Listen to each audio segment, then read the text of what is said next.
Today, we would like to speak a little bit about how we as Salvatorians involve others in mission. It's fine to have our own mission, but part of our charism is to encourage and help others to become involved in discipleship. So that's what we're going to speak a little bit about today. And the Brazilians call this methodology, which sounds to us in the Anglo-speaking world as a course in the university. And this is not what we're talking about. What we're talking about is that part of our charism is to involve others more deeply in their own discipleship.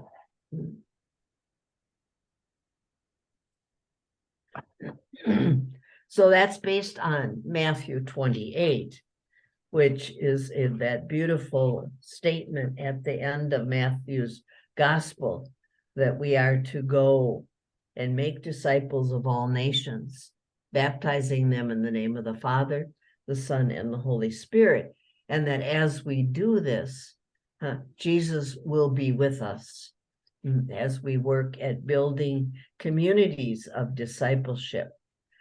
Interestingly, that quotation from Matthew's gospel, we translate into English as go. Just like in Mark, go. And they tell me, those who are good biblical scholars, that the word actually is going, we do this. So yes, it is an encouragement to be involved in doing this, but it says what we want to do as we go forward in mission. We want to make disciples. We're going forward. We're going into the lives of people in all nations and all peoples. And in doing that, we want to build communities of discipleship. That's what we're about. So we don't become the star preaching. What we do is gather a community together and build a community that learns from the gospel, the teachings of Jesus, and that teaching is found in the Sermon on the Mount.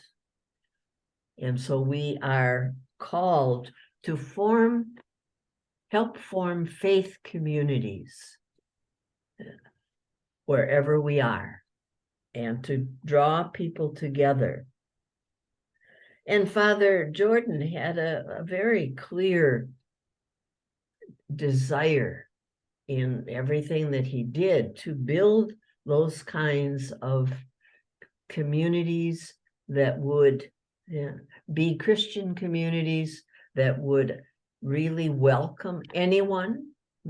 It's an inclusive vision, and baptize them, introduce them into the community of believers so that in fact they were members, and would grow in living a life of discipleship. So when we talk about Matthew 28, not Matthew 15. When we look at that quote from Matthew 28, 19 to 20, we're really talking about not so much where we go as what we do as we go. We are creating these communities. We are wanting to very much build communities of discipleship. It's the theme of Matthew's gospel is very much Jesus the teacher. And Jesus the teacher is reaching out to help us learn to be teachers of the faith, not classroom teachers, but people who relate to other people, and in that teach the fact that we are disciples and what it means to be a disciple of Jesus. So Blessed Jordan had this desire, and that's why he knew that it was for anyone.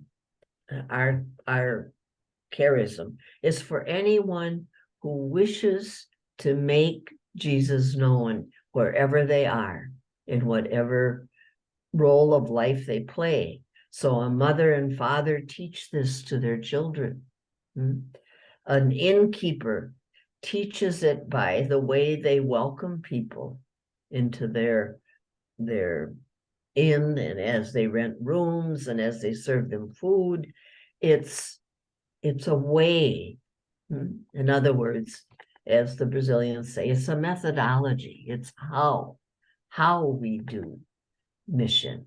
And the fact of the matter is, we can have beautiful words about mission, but if we contradict those words with the way that we relate to people, the message doesn't go forth.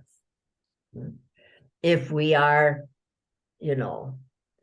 for instance, if we are a teacher and we don't relate to the children or to the pupils that we have in a way that helps them be better people and that teaches them how Jesus wants them to live, if we in fact are mean to them or are, not helpful in their lives, then we're contradicting our mission by our methodology. We're not doing it correctly.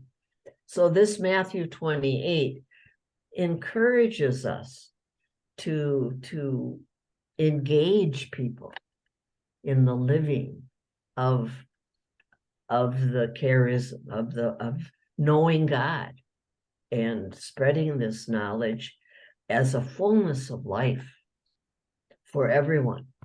So we want to not contradict our mission by our way of doing it. We want to engage people in their own discipleship. This is very much what Vatican II speaks about. We are baptized. The baptism of all the faithful encourage them to be propagators of the faith, to spread the faith. And we are all really missionaries, and Paul VI speaks about that often in his beautiful treatise on mission, that we all as Christians are called to build communities of discipleship, to witness to the way Jesus has called us to be, and to form faith communities by discipling others. So this is kind of a new interpretation for us, in the sense that we have to stand back, perhaps, and reflect on how we are doing what we're doing. Not to say that what we are doing is not important. Of course it is. Yeah. But how are we doing it? And sometimes the simplest person in the simplest mission is doing it in a way that welcomes people. Yeah. And they may not have all the fancy words, and all the theological things, but we know that they are communicating the presence of Jesus by who they are. And that's what we're talking about here. Going, we are making disciples and helping people to be disciples themselves, to helping them understand more deeply who God is in their life and who God wants them to be as they relate to other people. And really the early Salvatorians understood this. And this is part of what we see in Mother Mary's search. She had a deep understanding that, in fact, we are all called to be disciples and to make disciples of others. And we're not called to a very limited approach to life, but we're called to do this wherever we are, wherever we are. It can be in our own home country. It can be in another country where we are learning other people's customs. It can be any place, but the call is to help those with whom we interact to be at ease being disciples of Jesus and being the fullest that they can be, for whomever they're interacting with. And this is where Mother Mary's beautiful poem that she wrote after she had met Father Jordan. Actually, she met him on July 4th, 1882 in Neuwerk. And she, in her discussion with him, she understood what he was about, what he wanted to do, the type of society that he wanted to bring together. And so she wrote that beautiful poem, lyric, as a result of that. She wrote that on July 22nd. That's not even 20 days after she met him. And she captures what the spirit of the charism is. I think you are able to find Mother Mary's poems on the website. The sister can post again. But I would urge you to go to that poem. It's called Lyric. And she talks about, oh, holy, eldest, unique society, apostolic, soul zealous, great-hearted society. She's talking about what Father Jordan has started, the society, the Apostolic Teaching Society. And so she says, grow steadily, increase, spread everywhere. Embrace and renew the universe. Draw to yourself pastors of souls. Draw teachers, educators, dedicated women. Lead and guide them all. Re-Christianize the homeland. Evangelize non-believers.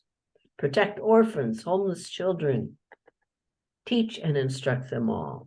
Motivate fathers to steadfastness.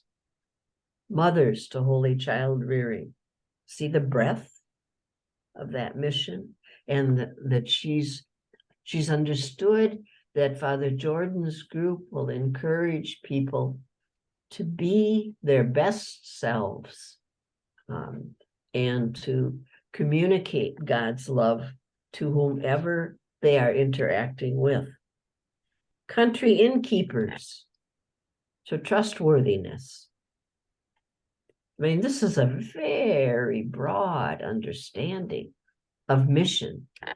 And why? Because she understood that Father Jordan was encouraging people who were joining him to do what they needed to do to encourage others to be disciples. In other words, forming communities of discipleship. So impart true wisdom to the learned, pure art form to the arts, consecrate, transform the work world. There's no limits at all. So she understood Father Jordan's understanding of Matthew 28, that we should be discipling others in whatever place the good Lord has put us. And that's what it's about. So Mother Mary understood that. Father Lethan understood that. Those two people are key. Father Bonaventure, as he is called by his religious name, and Blessed Mary of the Apostles are the two people who understood the core of the charism in such a way that they were able to communicate it. And Father Bernard or Bonaventure, as he's called in religious life, writes that in his early document on the Apostolic Teaching Society. So this is the kind of teaching they're talking about, that we are encouraging others to be involved in building these disciples, these communities of discipleship, no matter where we are. If it's your family, you build it there as a mother, a father. If it's your restaurant, you build it there. If it's your classroom, you build it there. If it's your parish, you build it there. And so part of this understanding that Father Jordan had and shared, especially with the early members of the Apostolic Teaching Society, this is the kind of teaching he's talking about. He's not talking about classroom teaching. He's calling us all to teach as Jesus did, wherever we happen to be, in whatever responsibilities that we have, And so what does this do? This calls a very diversified group of people together to do that. And the mirror image of this is the critique that the Vatican at that time received from a Dominican called Father Bianchi, Antonio Bianchi, and he wrote a very difficult critique of Father Jordan's rules and Father Jordan's approach. And he did this, and he called it's like a Noah's Ark. In other words, there's so many people here.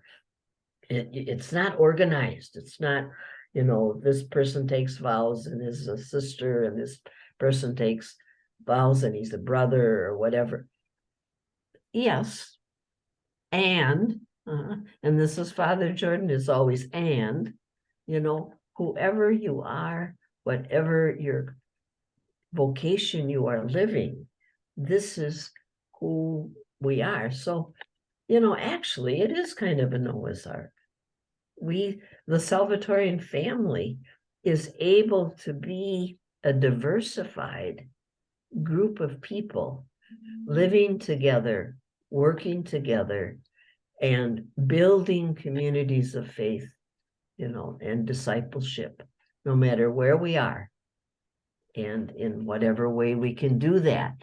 And that's why it's important for us, wherever we are in mission, to know that we are forming people in discipleship.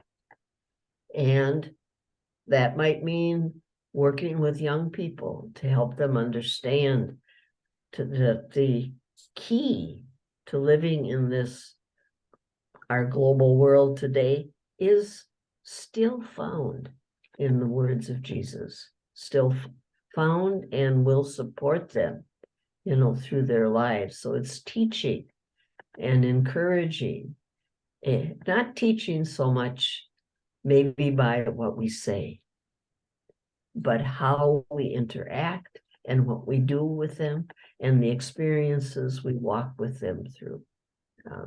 So this is an important understanding of the fact that how we do mission is as important as what we call our mission.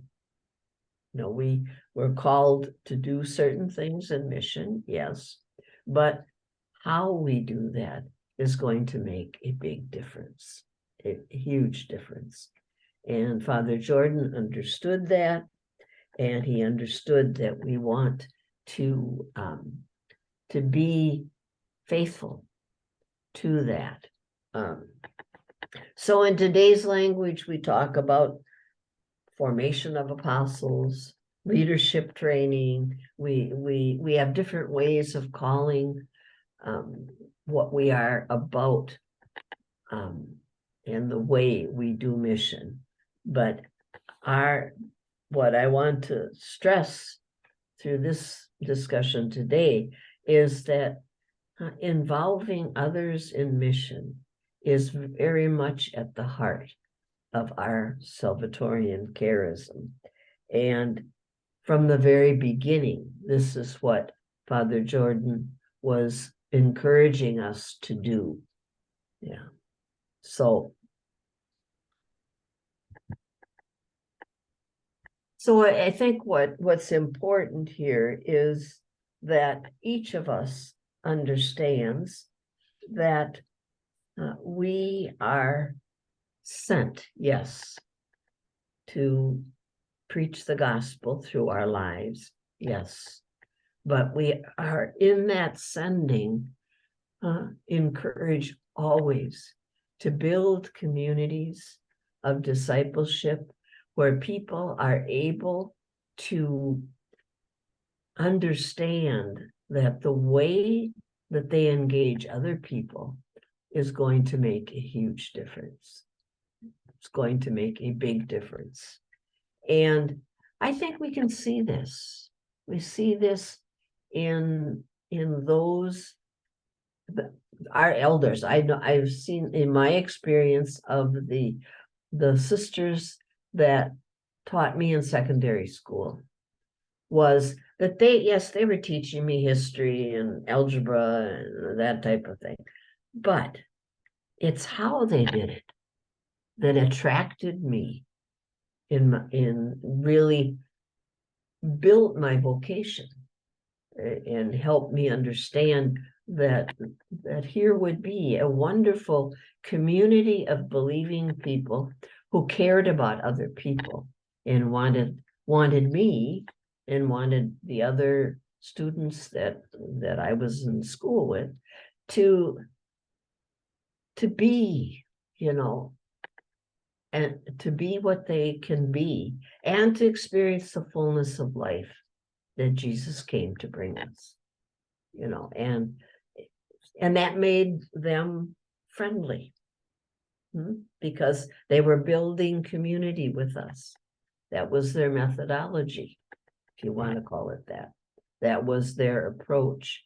And that wasn't a rule or an exclusion or, strictness as much as it was the experience of a friend reaching out and really communicating the gospel by the beautiful way they interacted with the other young people and with myself.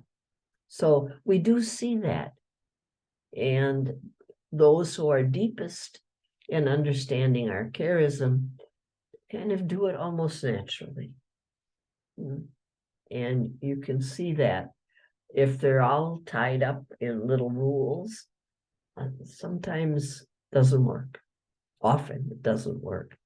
So I would encourage each of us as we look at our charism to understand how wherever I am, whatever place I'm called to be, how am I discipling others? How am I helping them experience the depth of their own being loved by God, and then encouraging them to do the sharing that will help the world be a better place. So So go back to Matthew 28. Yes, go to the whole world. But as we do go to the whole world, stand back and say, how? How am I doing that? Am I engaging other people in helping them be better disciples? Because everyone is a unique expression of God's way of being. And the fullness of God can never be expressed in any one of us. But each person has the call to be their best self, because that is going to reveal to our world an aspect of God's love. And that is making God known throughout the experience. The people that experience me do then become more aware of the depth of God's love for them. So take some time and pray with this, and find, if you can, a way to go, but to make disciples, to help disciple others, not so much by your words, what you preach, but who you are and how you relate. And then Matthew 28 very much comes alive for us. So thank you very much. And we will have one more session as we move forward. Okay.